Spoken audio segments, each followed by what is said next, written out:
د حیدر ماشوم مړینه د ملا یعقوب انس حقانی او نورو هیوادوالو غبرګونونه. د افغانستان د زابل په ولایت کې د برمې ساته لوېدلي ماشوم ژوند د لاسه ورکړ.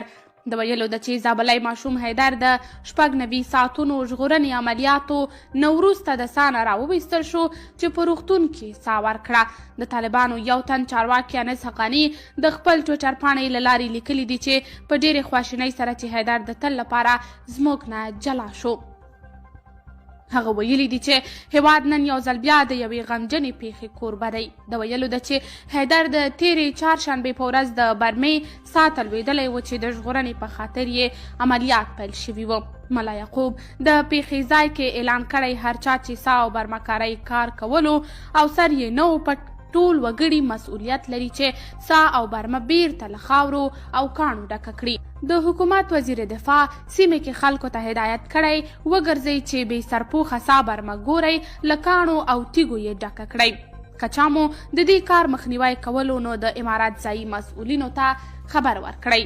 احمد ویخ لیکلي ټول کارونه په دعا نه کیږي، ډیر کارونه په هنر او امکاناتو کیږي. موږ که جنگ نه وای کړی د جنگ هغه قوت او امکانات مو په کار کولو مصرف کړي وای نن به مو دومره ډیرې دعاوې او زارۍ ابس نه تللی. اسماعیل شیرزاد لیکلي زابل ته د یو ماشوم ژغورلو لپاره نمایشي تګ خو دلته په کابل کې نن سهار د غاښونو ډاکټر چک پاینټ کې د طالبانو په ډزو سره شهید کړی. څوک یې ځواب ویونکی دی. او امال پسرلی لیکلي په زابل کې ساته لوېدلي ماشوم حیدر جان ومړ. روح دې یې ښاد وي. انسان تر خپلې وسې پړ دی. ټولو په شته امکاناتو کې خپله وسه وکړه په دې هیله چې له دې تجربې درس واخیستلی شو.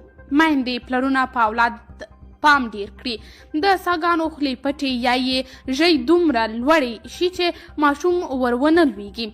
ژغورونکي عمله خپلې تجربې ولیکي چې څه کار نه کوي او کومه لاره ښه ده چې د راتلونکو دې ته ورته پیښو لپاره مرستندوی شي.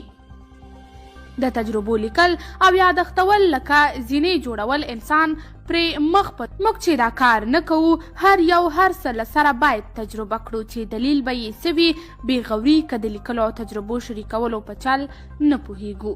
قدرمنو لیدونکو تاسې د دې موضوع په هکله څه نظر لرئ؟ نظریات مو راسره په کمنټ کې شریک، ویډیو لایک او چینل سبسکرایب کړئ.